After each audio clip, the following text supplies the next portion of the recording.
Hey y'all, so today I want to talk about my journey into getting accepted into occupational therapy school, as you see in the title.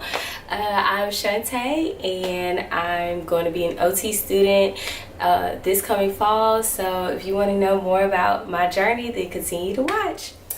Okay, so I initially graduated undergrad May 2015, and I'm just now getting into occupational therapy school, which is why I wanted to share my story so people can know that, it might take 1, 2, or 3 times, but it can still be achieved. I started my journey back in 2015. I initially applied to one school and I didn't have the test scores, so we can get into all that in another video, but today I'm just going to talk about my journey with this process. Once I didn't get accepted the first time, what I did was continue to take classes that I may have gotten, because I didn't make under a C in undergrad besides this one class that I took as a dual enrollment, but I should never done that. But other than that one class from Stillman, which is the school I graduated from, I did not make below a C. But I still went back and took even classes that I made a C in, because we see C as, or I know I saw C as passing, that meant you was good, but C doesn't always mean great. So I still had to retake my C's and make them A's, and unfortunately it just ended up to make like a B for the most part. But it's okay, because eventually it still helped me. And yes, so when they say your undergraduate GPA matters, or even in high school your GPA matters, it is like your social security number. If they run your social security number and it's something on your record, then that affects something else, and that's how it is with your GPA. And once it drops, it is so hard to pull it up. I'm not ashamed to say I graduated undergrad with a 2.956. That close to a 3.0. I know. And because my last semester I did dual enrollment and I took 2 classes at another university that was, I did not do well in those classes, which ultimately brought down my overall GPA. So even though I graduated still with a 2.9, by the time I added in those other classes that I had taken, I don't know what my GPA was. But it took me 2 years to bring it back to a 3.0. So it's okay though, because like me, I still did it. And I used to always think like, time is ticking, oh my friend is doing this and my friend is doing that, but it's okay, because it's about your timing. It's really about God's timing. So he has the right timing for us. And honestly, once I decided that like I was gonna follow his path and focus my energy on my relationship with him, he started to align everything else for me. So just be patient. Like if it's not happening for you now, it will happen. Just be consistent, and if it's something that you really want, then you're gonna really go after it. Therefore, it might seem like a struggle, but nothing worth having comes easy. So, and my motto is everything happens for a reason. So you just have to keep that in mind. So as some of you may know, you apply to OT school through OTCast, which is an online application website. And if you would like a video on how to do that, then I'll be more than happy to share. Application for my program was due in January. We got selected for an interview process. The program that I applied to only accept 24 students.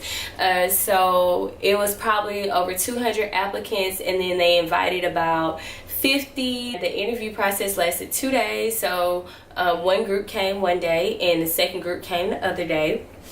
And then from the interview, that's when they selected the 24 students that I happened to be a part of. In preparing for the application process, I had to have observation hours from 2 different facilities, and we had to have a minimum of 40 hours. I interned with an OT for about Well, technically I was with her for well over a year, but only the hours that counted was within the current year. So I could only use hours that was from 2017. So I was with her from January up until about August. So that gave me plenty of hours because I was basically her assistant. I did everything for her. So that worked out.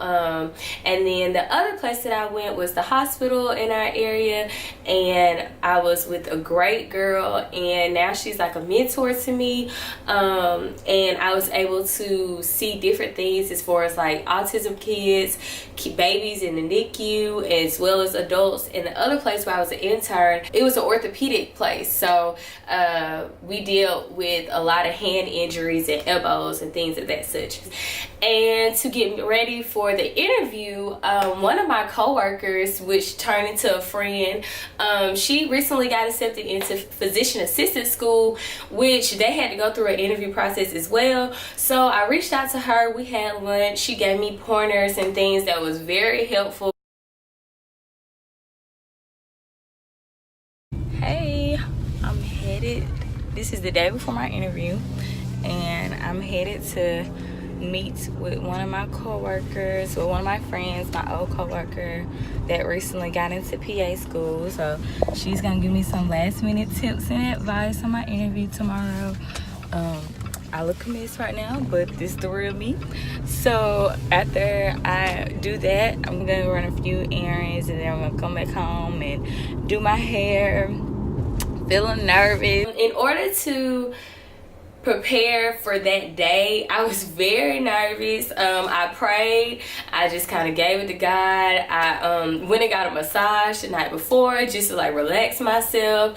I work a job that's overnight, so I made sure to take off work the night before and the day of the interview, so that I wouldn't be thinking about work.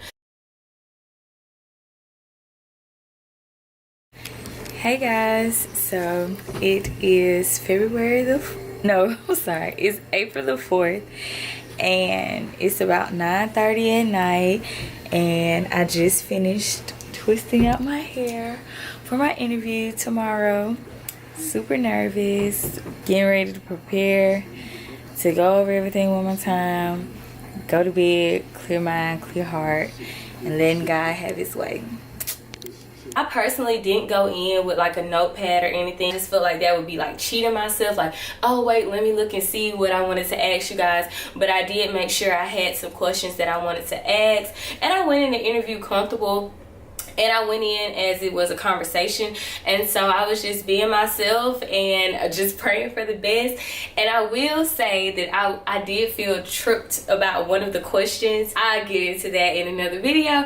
My answer wasn't a bad answer, so just don't stress out about it. Just go in confident. We had to do an essay portion for the interview. So after everyone interviewed, we all came into the room that we were in. She gave us about an hour, and we had to write on a topic that they said would be easy to discuss, and it was easy to discuss. We had like 3 different questions to choose from, so it was something related to like how experiences in my life has like helped me or something like that. So it was something that I could easily talk about. Hello, so I just recently finished my interview, came home and fixed me a fried bologna sandwich. That was amazing. The interview I think went well. Of course, you always feel like it was something that you didn't do or coulda, shoulda, woulda. But at this point, I'm just like not trying to stress about it. I felt really confident. People that was doing the interview, they were really nice. They were really opening and warm, and so everything went well. I'm a little nervous. I did my hair, and I think it turned out pretty good. And I just wore this top with like some black pants and this caramel chestnutish color blazer that I got a couple compliments on, so I think that was nice and different. So now I'm just gonna relax. We have to wait 3.5 weeks before we find out, so I'm super nervous. The essay portion wasn't as intimidating as I thought it would be. Of course I'm nervous. I felt a little intimidated being that I'm used to being the youngest person in the room, but today I felt like the oldest person in the room because Majority of the applicants are either graduating in May or just graduated within the last year. And I've graduated almost 3 years ago, but it's okay.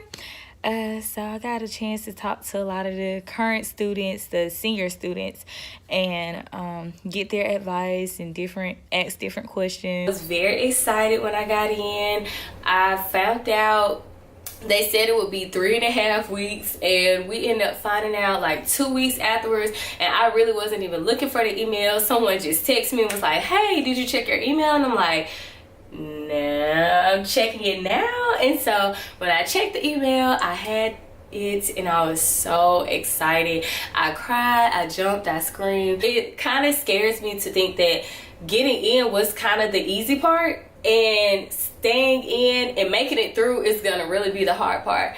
But thankfully, the school that I'm going to is offering a summer tutorial program where we can take this 4-week class, and it helps us with the anatomy because we have to take gross anatomy. I want to take you guys along with me, just me getting prepared for school. This channel will basically be about me going to occupational therapy school, trying to keep up with my regular life. So I hope you guys are motivated along this journey with me. I think that about wraps it up for this video. Thank you guys for watching. Don't forget to like, comment, and subscribe.